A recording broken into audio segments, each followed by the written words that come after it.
fill the entire downstairs with teachers who are working towards getting their certificate. And this first cohort of teachers will actually be done by December 8th. So, for all of them. We're going to begin another cohort of teachers in January, and they will be finished by May. And then we'll be working with your program people to determine what the ongoing need is for this program, because it has been incorporated into the current credentialing programs for people newly credentialed. So we'll see how many more people we have that would access that in 12-13. This year, the big news is that we are conducting a special education self-review. We have 2 training dates scheduled with our CDE consultant already, so he's going to help us through establishing the monitoring plan. The first step in the process will be for the districts to hold their parent input meetings and send out their parent surveys. And I know some of the districts have started on that. This year's review will also include a fiscal component, and this is the first time we've had a component where they look at our finances. So we'll be setting up a separate training for our fiscal people to be able to go over the requirements for this component. CDE did return all of the 2010-11 annual service plans to the SELPAs. They've asked us to amend the plan to reflect how students with IEPs who are incarcerated in county jails receive their special education services. And there is some controversy over this because the penal code indicates that the sheriff's department is responsible for this, and the education code indicates it's the district of residence of the student, and then that varies whether they're conserved or unconserved. However, in this county, Chaffee District has a contract with the Sheriff's Department, so all of the students are receiving their services, so we don't expect any further fallout from that. There have been some situations where this has gone to court over who is responsible for that. And then I want to update you on our Oversight Committee. Last year they were working on the recommendations from FICNAT, and one of those was to look at kind of going back and recalculating the fee-for-service for regional service provider programs. And Janet Crabtree worked with the committee to establish a process for setting the fee-for-service rates for county based on the actual cost of services. And when she went ahead and did this, she separated out the cost for preschool, and then also looking at the variation in costs for low incidence related services, the itinerants versus other related services.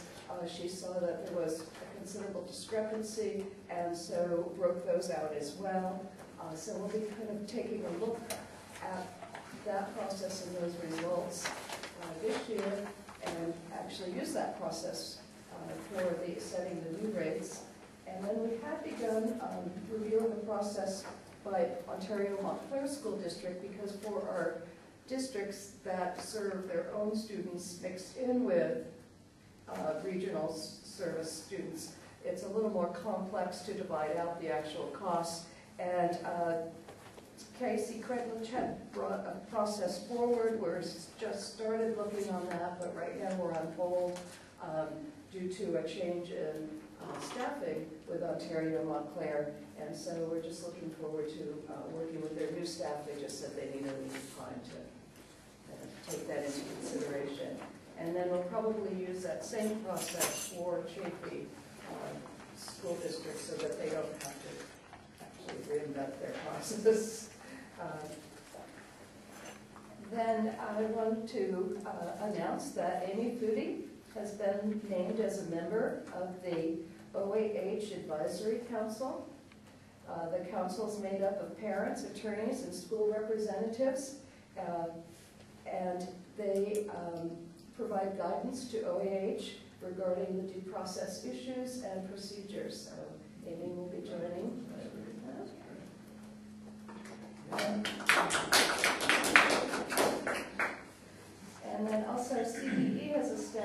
Instructional Support Work Group.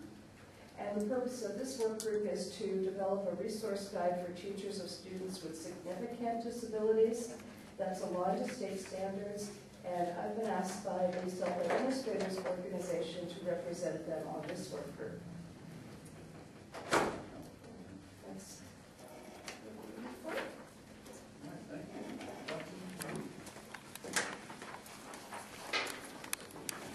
Move into discussion items, section B, 2011 West and South. We meet together each year as a group to set priorities for this school year. And each year we kind of take a saying to kind of guide us in our work. And this year, I didn't realize Jimmy Dean was quite a great philosopher, but I think the message is quite apropos for the conditions we find ourselves in, because the winds seem to keep changing out there for schools. So we'll go ahead and just keep trying and get where we need to go, no matter what. As a self-administrator, our first priority will be for the special education self-review. Also, we'll be working to develop procedures and services for the educationally related mental health services that districts are now responsible for, and then continue to recommend, look over the recommendations from FICMAT and bring forth any recommendations for changes here.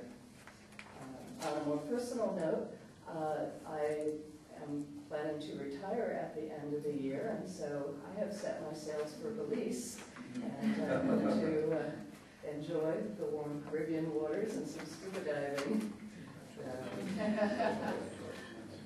Something to look forward to at the end of the year. In due process area, we're going to focus on using educational benefit as well as effective communication and trainings to decrease due process violence. And secondly, to develop expertise in behavior intervention, case management, and alternative dispute resolution in order to improve the services we provide. Regional Services Group will be focusing on evidence-based and compliant practices, including positive behavior support and autism, as well as all other areas, and also looking at developing an individual plan for each of your districts, so we hit the areas of need for you. Our vocational team will be implementing their workability and transition partnership grants, and so meeting the goals in these areas. And our clinical counseling services will really be focusing on the development of the educationally related mental health services. So we now have a new acronym, a new CERMHS. Are there any other areas that you feel we should focus on, or you want supporting? I just have a question, Jane. One of the things we talked about in our last meeting was some training and research regarding XPOT and what other districts are doing to meet those needs. I'm not sure if that can fall into the FICMAT study or if that needs to be a separate priority area. Okay, and I am working on gathering some of that information. So it probably would go through the Fiscal Oversight Committee, but we can probably also bring it forward here too, just to give you some ideas.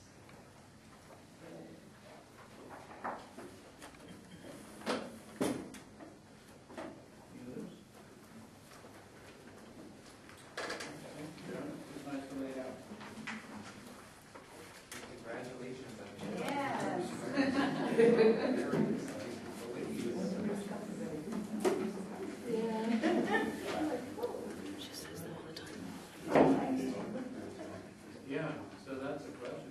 Belize to live or Belize to just vacation? To live. Wow. That's great. Retirement adventures.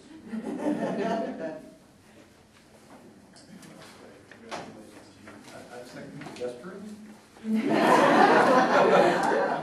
Just checking.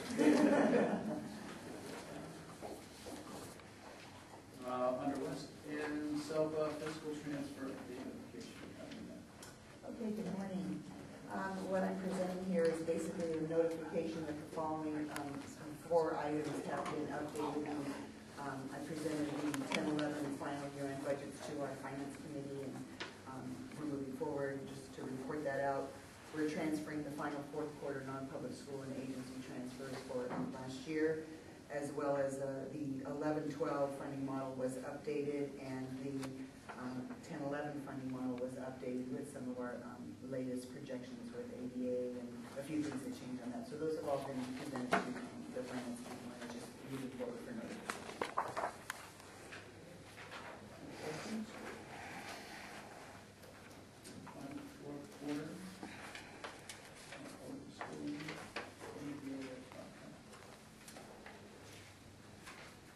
Was that all? Yes, I covered yes. I can go over that if you want some more. According to our timeline, September is the time when the district are required to notify the WESELPA if they intend to have any program transfers. And so you, on your table, you received 2 that were available at the time the agenda was printed, but we have received a total of 3. One is from San Bernardino County Superintendent of Schools, and they are looking at establishing classes for students with severe handicaps at the preschool to middle school age, and we had discussed those would primarily be here in the northern part of the county, and it would affect Ontario Montclair and their programs at Lincoln and Vernon.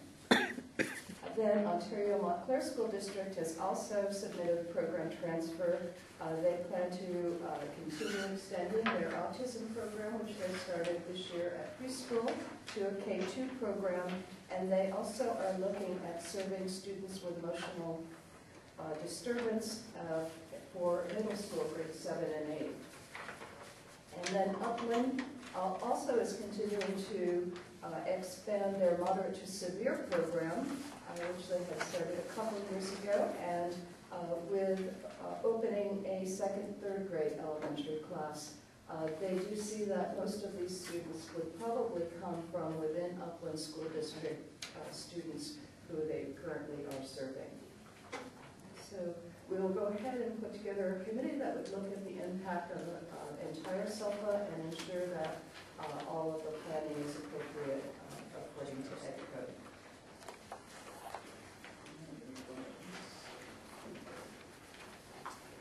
Compliance, complaint analysis. Each year, at the end of the year, I go over all of the compliance complaints in order to see if there is any pattern of problems within the SELPA.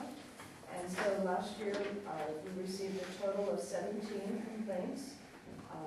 4 of these were withdrawn prior to them being investigated, and so there were actually 13 complaints that were investigated.